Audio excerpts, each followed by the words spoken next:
Hey everyone, Jonathan, Simple Life Habits, and we are on day 5 of the Get Productive system. This is a challenge that I wanted to take to not only kind of organize my system myself, but really to get it out there to you so that you can benefit from having a systemized way to tackle your goals and accomplish what you want to accomplish in life. And so we spent the first few days all about getting organized. And just to give you a kind of a quick overview, if you're just now following on this page, I would encourage you to go back a couple days and walk through this process. Remember, the goal of the first module is just to get some quick wins. Day 1 was all about decluttering your creative workspace, clearing out the visual area around your desk where you work. Helps to free up your mind and allow your creative juices to flow.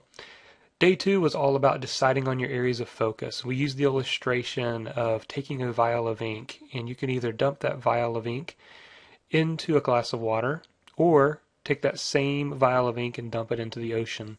Which one's more effective? And obviously it's more effective for you to place your time, energy, talent, and resources into a few areas of focus instead of being scattered and trying to do it all at once. So that's very important. Then we talked about how to develop a simple life plan, take those areas of focus and really put out a vision for your life that you can get excited about. And then from there, we broke it down into 90-day goals. So at this point, hopefully you've at least thought through some 90-day goals. And as we move forward in the program, we're going to tell you what to do with those 90-day goals to really crush it and to accomplish those. And every day you're going to feel the feelings of success as you move toward and mark things off your list in your 90-day goals section. So we're going to move into Module 2. And Module 2 is all about getting the mindset.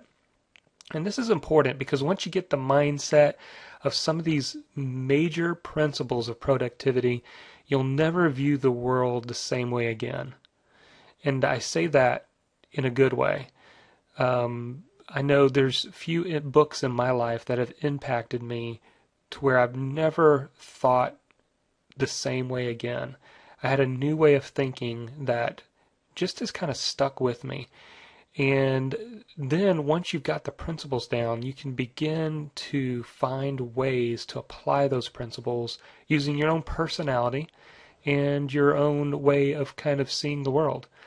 So what we're going to do this week, we're going to take a look at some of the laws that exist that you can't get around. For example, gravity.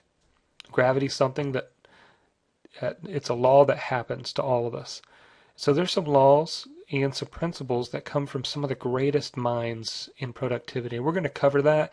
And if you really dive into this module, then you can apply it in pretty much any which way you want to. I'm going to show you how I have applied it and tweaked it and made all of this my own into a simple productivity system. And we'll get into setting up the system in Module 3. And then Module 4 will be actually working that system. But it's important that we take a few days to really understand why we're about to do what we're going to do. And if you get the why, the how becomes easy. So today, I want to specifically focus in on one particular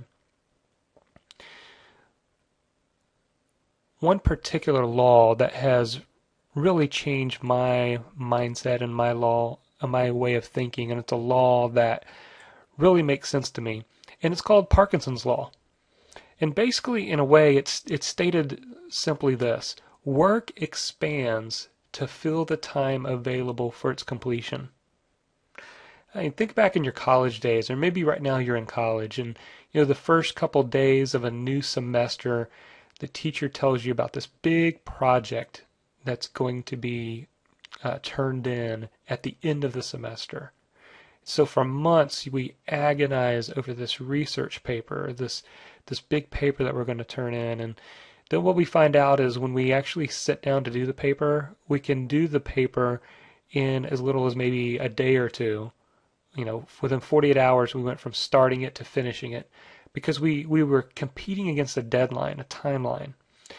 And so what's been really helpful for me is to understand that in many ways, these things that I see as being this big monumental task, if I actually set a timer and work toward completing the task and putting all my focus and energy into that one task to try to complete it as quickly as possible, competing against the time, it's amazing the amount of work that you can get done. And also you can see from this that your effort over time begins to diminish. In other words, just telling yourself to work harder and not smarter doesn't always make you more productive. And this is something where many of us have kind of bought this line of self-discipline. And self-discipline's good, but we apply it in a different way. We think self-discipline is working 70 to 80 hours, and of course you need to work hard. You know, I work hard, but I also like to play hard, and I like to take breaks. And taking strategic breaks, and we'll be talking about this as we move along in the course, but taking strategic breaks actually improves your productivity. Because here's what's happened.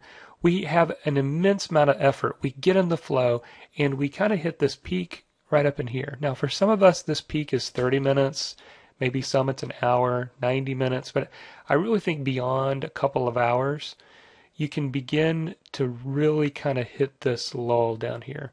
And what happens when we don't take a break, we begin to spend the majority of our day in this lower area where our effort is not really all that it needs to be. But by learning to take a simple break, we can begin to recycle this effort. When I take a 30-minute break, or even a 10 or 15-minute break, and I come back to my task, I'm re-energized, I'm ready to move forward, I'm ready to tackle the work that I have. Because I had the ability to kind of decompress a little bit and to get refocused once again. So as you can see, you know, work expands to fill the time available for its completion. So the truth is you can put an incredible amount of effort if you put focus into accomplishing something, as opposed to letting it just weigh over you for months and months and months. That's why every year in the month of November, there's more books written during that month, because it's that National Novel Month where you're encouraged to try to write a novel in 30 days. And so you have writers who write 1,600 words a day and get a 40 to 50,000 word book completed in 30 days. And it's something that some of them, it's been weighing over their head for years, and they've dabbled in it. But Parkinson's law says the work is going to expand to fill the time available for its completion. So if you give yourself a deadline of 30 days and you really want to accomplish that goal in 30 days, if you give yourself that timeline, you can really get it done. And we most often don't give ourselves enough credit. So real quickly, just to give you kind of a practical tool that I love to use, I use a tool called the Action Timer. And it's something I've been using for a couple years now. And it's just a set of timers that help me to implement the Parkinson's law and create some competition with myself when I work. Now, I believe you can use this tool whether you work for yourself or maybe you work for somebody else. You can have this tool. It's a simple desktop tool. And I just simply set up focus sessions. And I'll be talking about this later on, but my focus sessions are 90 minutes.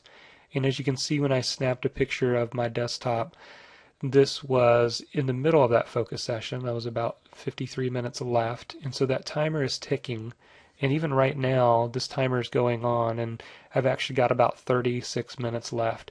And so I'm trying to get this video recorded, my blog post done, and get it up and running and published. And then I'm going to take a break. And that break's going to allow me to relax, decompress, so that when I come back, I've got a higher energy of effort. So I love using this tool. Just wanted to show it to you. You can use an egg timer. There's some other free timers out there that you can use, and I'll be talking a little bit more about that in the future. But right now I just want to kind of show you the tool that I love to use, and there's a link in there if you want to go check out a demo video that shows you exactly how this tool works. But I use this every day, and at the end of the day I can see how productive I've become. So get productive, jump in and get the mindset.